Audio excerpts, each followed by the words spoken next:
तो चलिए आपको बता दें कि मुख्यमंत्री योगी आदित्यनाथ की संवेदनशीलता अक्सर ही देखने को मिलती है। गोरखपुर से कुछ ऐसी ही तस्वीरें सामने आ रही हैं जिसमें सीएम योगी आदित्यनाथ बेसहारा असहाय लोगों को कंबल वितरित कर रहे हैं, कंबल और भोजन का वितरण कर रहे हैं।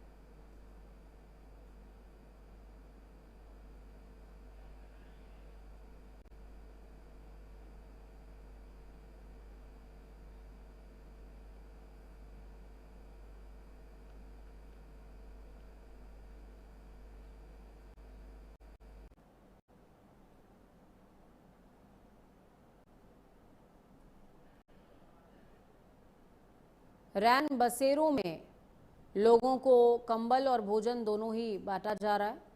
मुख्यमंत्री योगी आदित्यनाथ अक्सर ही ग्राउंड पर खुद उतरते हैं और लोगों से स्थितियों का जायज़ा वो लेते रहते हैं। और इस बीच चूंकि ठंड बहुत ज़्यादा हो रही है, मौसम ने करवट ले रखी है और लोगों के लिए जिनके पास स्थायी निवास स्थल नहीं है और वो रैन बसेरों में शरण लेते हैं, उनके लिए कंबल और भोजन दोनों ही व्यवस्थाएं की गई हैं, जिसका जायज़ा मुख्यमंत्री योगी आदित्यनाथ खुद ले रहे हैं और अपने हाथों से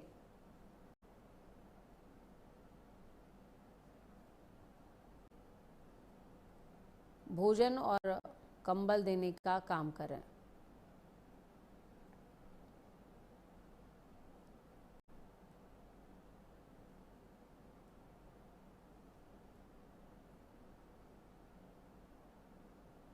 देखिए, सांसद रवि किशन भी यहाँ पर मौजूद हैं।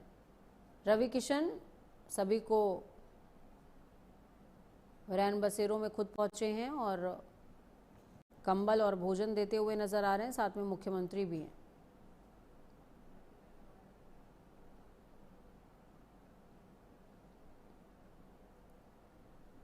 मुख्यमंत्री योगी आदित्यनाथ जब भी अपने गृह जनपद पहुंचते हैं तो उनकी इसी तरीके की संवेदनशील तस्वीरें सामने आती हैं।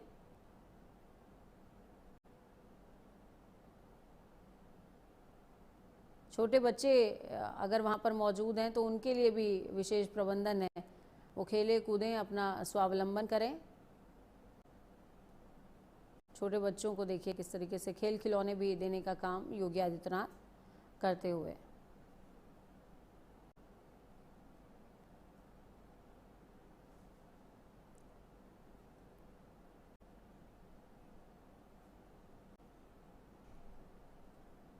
ये एक बेहद संवेदनशील तस्वीर जो कि मुख्यमंत्री योगी आदित्यनाथ के मार्मिक पक्ष को भी प्रदर्शित करती है कि वो अपनी जनता के प्रति कितनी ज़्यादा संवेदना रखते हैं। चूँकि सर्दी बहुत ज़्यादा हो रही है तो रैन बसेरों के विशेष इंतजाम किए गए हैं और मुख्यमंत्री ने स्पष्ट तौर पर ये निर्देश दिए हैं कि रैन बसेरों का प्रबंधन बहुत बेहतरीन होना चाहिए, हर सुविधा रैन बसेरों में रहे।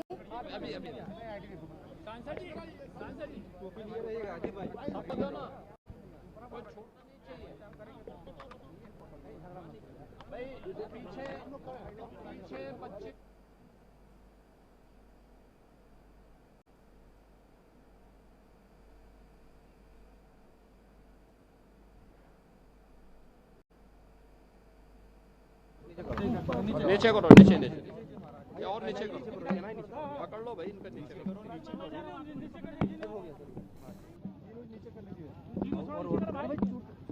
नीचे कर ना, साउंड आई, बस नीचे करा। सिटी के अंदर रेन बसेरों का निरीक्षण करने और जरूरतमंदों को कंबल वितरण की दृष्टि से आज मुझे यहाँ पे 2 रेन बसेरों का निरीक्षण करने ट्रांसपोर्ट नगर में और धर्मशाला बाजार में देखने का अवसर प्राप्त हुआ है। यहाँ पे कंबल वितरण का भी इस कार्यक्रम के साथ जोड़ने का अवसर प्राप्त हुआ है।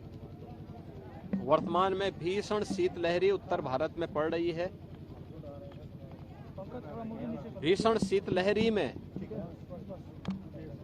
जरूरतमंदों को ऊनी वस्त्र मिल सके, रहने का ठिकाना मिल सके, और भीषण शीतलहरी की चपेट में आकर के किसी भी गरीब को, किसी भी कमजोर को, किसी भी बुजुर्ग को कहीं भी कोई दिक्कत न हो, इसके लिए डबल इंजन सरकार पूरी प्रतिबद्धता के साथ लगी हुई है और इसीलिए प्रदेश के अंदर हर जनपद को पर्याप्त धनराशि उपलब्ध कराई गई है कि वो माननीय जनप्रतिनिधियों के साथ मिलकर के जरूरतमंदों को कंबल वितरण करें, रेन बसेरों की व्यवस्था करें, रेन बसेरों में जरूरतमंदों के लिए भोजन की व्यवस्था भी करें, ऊनी वस्त्र की व्यवस्था भी करें। प्रदेश भर में ऐसी पूरी व्यवस्था की गई है और उसी क्रम में मुझे आज यहाँ के माननीय जनप्रतिनिधियों के साथ दोनों स्थानों पर सैकड़ों लोगों को राहत की व्यवस्था के तहत भीषण शीतलहरी में ऊनी वस्त्र, कंबल आदि वितरण करने, भोजन आदि वितरण करने का अवसर प्राप्त हुआ है। मैं इस अवसर पर प्रदेशवासियों से ये अपील करूंगा, जिसके पास साधन है वो अन्य जरूरतमंदों को भी उपलब्ध करवाएं। हर व्यक्ति इस भीषण शीतलहरी में बचे। सड़कों पे धुंध है, कोहरा है, अनावश्यक यात्रा से बचे। जिन लोगों को आवश्यक यात्रा आवश्यक हो वे गाड़ी की स्पीड को सीमित रखें। घर से बाहर निकलने हैं, भीषण शीतलहरी है, हमें याद रखना होगा। हम पौधों को भी देखते हैं, अगर पाला से बचाना होता है तो पहले उसको सिंचाई कर देते हैं। शाम को सिंचाई कर देंगे तो रात्रि में पाला पौधे को नहीं मारेगा, फसल को नहीं मारेगा। ऐसे ही हम गर्मी के दौरान भी देखते हैं कि भीषण गर्मी में लू की चपेट में आने के पहले एक सुझाव दिया जाता है कि पेट में पानी भरा होना चाहिए, यानी भरपेट पानी पी करके व्यक्ति बाहर अगर लू में जाता है तो नुकसान नहीं होता। ऐसे ही भीषण शीतलहरी और भीषण गर्मी के दौरान भी अगर पर्याप्त मात्रा में जल राशि हमारे पेट में है तो इन दोनों से बचा जा सकता है। हम कोल्ड वेव से भी और गर्मियों में लू से भी बचने में मदद मिलेगी। सभी लोगों को इसका सावधानी का ध्यान रखना होगा। सार्वजनिक स्थानों पर जो अलाव जलाए जा रहे हैं उसको सार्वजनिक रूप से जो लोग चलते हैं उन लोगों के लिए रहने देना चाहिए, उसको अनावश्यक रूप से उठाना नहीं चाहिए। बहुत सारे लोग हो क्या रहे हैं कि अलाव जलाया जा रहा है उसको उठा करके लेके चले जाते हैं। आप एक जरूरतमंद के लिए इस व्यवस्था होती है वह देखेगा, नहीं तो कम से कम अगर कोई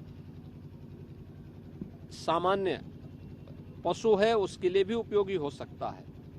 तो ये बहुत सारी चीजें हैं जिसको हमें थोड़ा ध्यान रखना होगा।